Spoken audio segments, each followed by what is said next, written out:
तो एपिसोड की स्टार्टिंग में दिखाया जाता है कि सावाको अपने स्कूल जा रही होती है।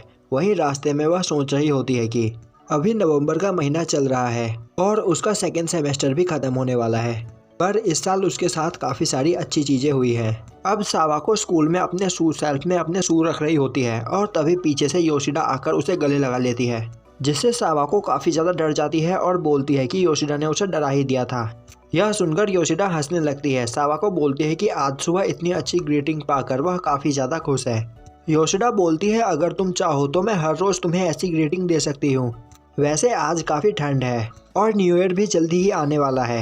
यह सुनकर सावाको को कुछ भी समझ में नहीं आता और वह बोलती है कि अभी तो बस नवंबर ही चल रहा है और न्यू ईयर आने में अभी 1 महीने से ज़्यादा टाइम बाकी है। और तभी वहाँ पर काज़ेहाया आता है। अब काज़ेहाया को नए ब्लेजर में देखकर सावाको काफ़ी ज़्यादा खुश होती है और बोलती है कि आज काज़ेहाया काफ़ी अच्छा लग रहा है। अब काज़ेहाया सावाको को उसे ऐसे देखते हुए बोलने लगता है कि आज उसे अपने बाल बनाने का टाइम नहीं मिला, इसीलिए उसके बाल बिगड़े हुए हैं। अब काज़ेहाया के बिगड़े हुए बाल देखकर भी सावाको काफ़ी ज़्यादा खुश होती है। तभी वहाँ पर काज़ेहाया का दोस्त आता है और उसे अपने पास बुलाने लगता है। अब काज़ेहाया को अपने दोस्तों के साथ देखकर सावाको सोचने लगती है कि काश वह भी काज़ेहाया की तरह बन पाती।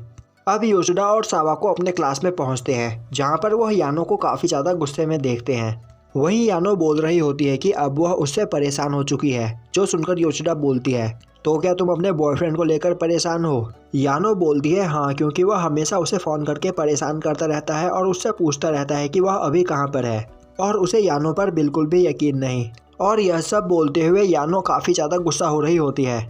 और तभी वहाँ पर रियो आता है। अब रियो को देखकर योशिडा उसके पास जाती है और पूछती है कि क्या आज रात वह फ्री है, क्योंकि आज रात वह दोनों मिलकर कोई गेम खेल सकते हैं। वहीं रियो और योशिडा को एक साथ देखकर सावाको सोचने लगती है कि यह दोनों परफेक्ट कपल है और यह दोनों एक साथ काफ़ी ज़्यादा अच्छे लगते हैं।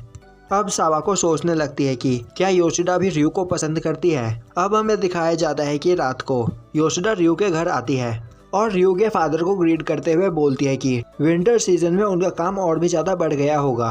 रियो के फादर बोलते हैं हाँ, तुमने बिल्कुल सही कहा, पर रियो हमारी इसमें मदद करता है। योशिडा बोलती है तो मैं रियो के कमरे में जा रही हूँ। तभी रियो के फादर बोलते हैं तुम बहुत अच्छी हो योशिडा, और अगर तुम हमारी बेटी होती तो हमें इससे काफ़ी ज़्यादा खुशी मिलती। अब यह सुनकर योशिडा स्माइल करती है और रियो के कमरे की ओर चली जाती है, जहाँ रियो अपने कपड़े चेंज कर रहा होता है। अब योशिडा बोलती है तो क्या तुम सोने के लिए जा रहे थे? रियो बोलता है हाँ, क्योंकि आज तुम काफ़ी लेट आई हो। अब यह सुनकर योशिडा रियो को लात मारती है और बोलती है कि उसने उससे कहा था ना कि आज वह उसके घर आने वाली है।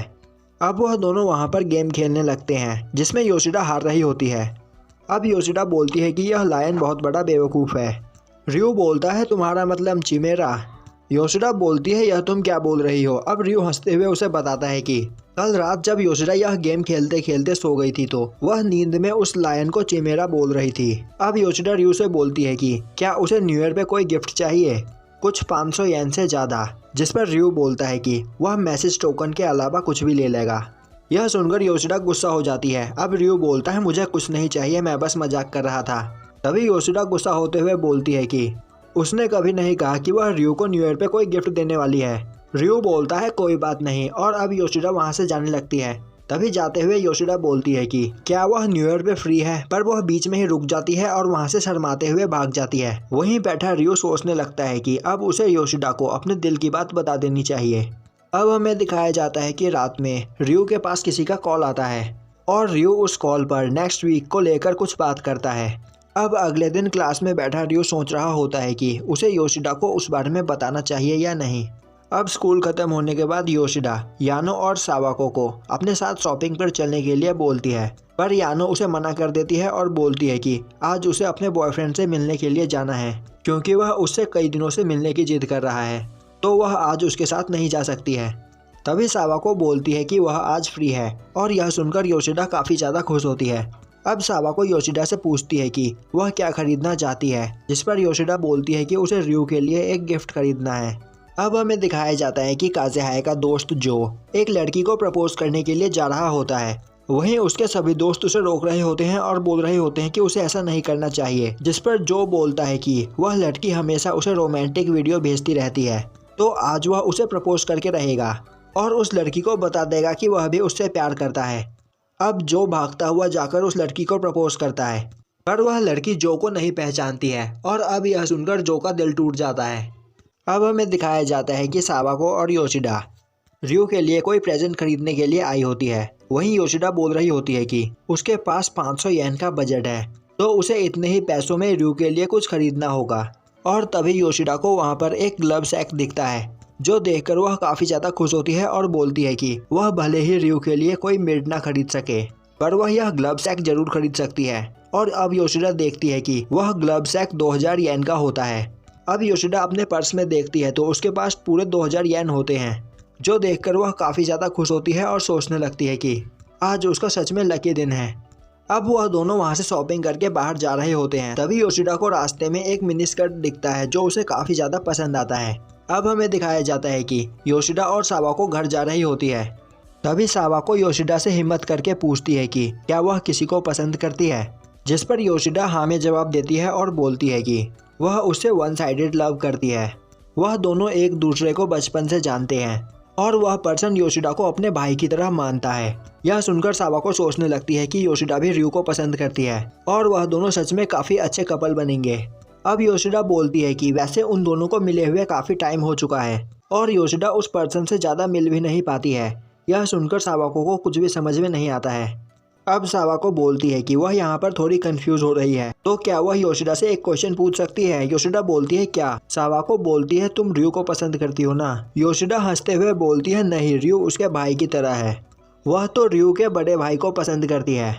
अब यह सुनकर सावाको काफ़ी ज़्यादा परेशान हो जाती है और बोलती है कि क्या रियो को इस बारे में पता है, जिस पर योशिडा बोलती है हाँ, रियो इस बारे में सब कुछ जानता है। अब हमें दिखाया जाता है कि काज़ुहाया और रियो बेसबॉल खेलकर एक साथ घर जा रहे होते हैं। वहीं काज़ुहाया बोल रहा होता है कि आज जो के साथ बहुत बुरा हुआ, जिससे वह काफ़ी ज़्यादा उदास है और काज़ुहाया अब जो को खुश करने के लिए उसे एक पार्टी देगा, जिसके बाद वह पूरी तरह से ठीक हो जाएगा। तो क्या रियो नेक्स्ट वीक फ्री है। रियो बोलता है नहीं, मैं फ्री नहीं हूँ, क्योंकि न्यू ईयर के दिन मेरा बड़ा भाई घर आ रहा है। अब हमें दिखाया जाता है कि अगले दिन योशिडा सावाको को कुछ स्कर्ट्स की फ़ोटो दिखा रही होती है और पूछ रही होती है कि उस पर इनमें से क्या अच्छा लगेगा। तभी काज़ुहाया वहाँ पर आता है और अब योशिडा काज़ुहाया को वह दिखाकर बोलती है कि यह कैसा लग रहा है। काज़ुहाया बोलता है वैसे इसका प्राइस क्या है। तभी योशिडा देखती है कि वह 15,000 येन का है और यह देखकर योशिडा काफ़ी ज़्यादा परेशान हो जाती है और बोलती है उसके पास इतने पैसे नहीं हैं, तो उसे अब क्या करना चाहिए। तभी काज़ुहाया बोलता है कि योशिडा इसे न्यू ईयर में मिले हुए पैसों से खरीद सकती है। योशिडा बोलती है नहीं, तब तक काफ़ी लेट हो जाएगा। वह उसे न्यू ईयर में पहनना चाहती है, जिससे टोहारू उसे नोटिस करे। और अब यह बोलकर योशिडा काफ़ी ज़्यादा परेशान हो जाती है। वहीं सावाको सोचने लगती है तो उसका नाम टोहारू है। अब योशिडा काज़ुहाया को पकड़कर बोलती है कहीं तुमने कुछ सुना तो नहीं। काज़ुहाया डरते हुए बोलता है नहीं, मैंने कुछ नहीं सुना। और तभी वहाँ पर यानो आ जाती है और बोलती है तुम सभी इतने परेशान क्यों हो। अब वह सभी लोग देखते हैं कि यानो के चेहरे पर चोट लगी होती है, जो देखकर वह सभी लोग काफ़ी ज़्यादा डर जाते हैं। अब योशिडा यानो के पास जाकर बोलती है तो क्या उसने तुम्हें डंप कर दिया। यानो बोलती है नहीं, मैंने उसे डंप कर दिया। वह यानो को काफ़ी परेशान कर रहा था और जब कल यानो उससे मिली तो उसने यानो को मिलते के साथ ही थप्पड़ मार दिया और फिर वह यानो से माफ़ी मांगने लगा, पर यानो उसकी कोई भी बात सुनना नहीं चाहती थी और फिर उसने उसे डंप कर दिया। वहीं यह बात सुनकर क्लास में सभी लोग काफ़ी ज़्यादा परेशान होते हैं। यानो बोलती है कि अब वह सब कुछ दोबारा से स्टार्ट करेगी। वहीं योशिडा यानो को देखकर रो रही होती है और बोल रही होती है कि उसे उसके लिए काफ़ी ज़्यादा बुरा लग रहा है। और तभी जो यानो के पास दौड़ता हुआ आता है और बोलता है कि उसे भी एक लड़की ने रिजेक्ट कर दिया है, तो वह यानो के दर्द को फील कर सकता है। यह सुनकर यानो काफ़ी ज़्यादा गुस्सा हो जाती है और बोलती है कि तुम खुद को मुझसे कंपेयर मत करो। अब रियो वहाँ से उठकर चला जाता है और तभी काज़ुहाया उसके पीछे आता है और बोलता है कि रियो, क्या तुमने अभी तक योशिडा को कुछ भी नहीं बताया है। रियो बोलता है नहीं, यह उसके लिए काफ़ी ज़्यादा मुश्किल है। काज़ुहाया बोलता है तो अब यह सब कुछ योशिडा पर ही डिपेंड करता है। रियो बोलता है हाँ, तुमने बिल्कुल सही कहा, क्योंकि योशिडा को अभी तक उसके भाई के बारे में कुछ भी नहीं पता है। अब हमें दिखाया जाता है कि शाम को रियो योशिडा के घर पर आता है, जहाँ पर रियो को देखकर योशिडा उस पर चिल्लाते हुए बोलती है कि रियो उसके कमरे में बिना नॉक किए कैसे आ गया। अगर क्या होता जब योशिडा कपड़े चेंज कर रही होती। रियो बोलता है योशिडा भी उसके कमरे में ऐसे ही घुस जाती है, जबकि रियो हमेशा अपने कपड़े चेंज कर रहा होता है। अब योशिडा बोलती है रियो, तुम मेरे घर पर काफ़ी दिनों बाद आए हो, तो क्या तुम्हें मुझसे कुछ काम है। तभी रियो योशिडा के पास जाता है और उससे कुछ बोलने की कोशिश करता है और उसी वक्त योशिडा की नज़र रियो के गिफ्ट पर पड़ती है। और अब योशिडा भागते हुए उस गिफ्ट को छुपाने लगती है और बोलती है कि रियो को यहाँ से अभी जाना होगा। रियो योशिडा से बात करने की कोशिश करता है पर योशिडा रियो को वहाँ से भगा देती है। अब रियो वहाँ से बाहर आता है। वहीं पर वह सोच रहा होता है कि अब उसे क्या करना चाहिए, क्योंकि यह उसके लिए काफ़ी ज़्यादा मुश्किल है। और अब ये एपिसोड यहीं पर ख़त्म हो जाता है।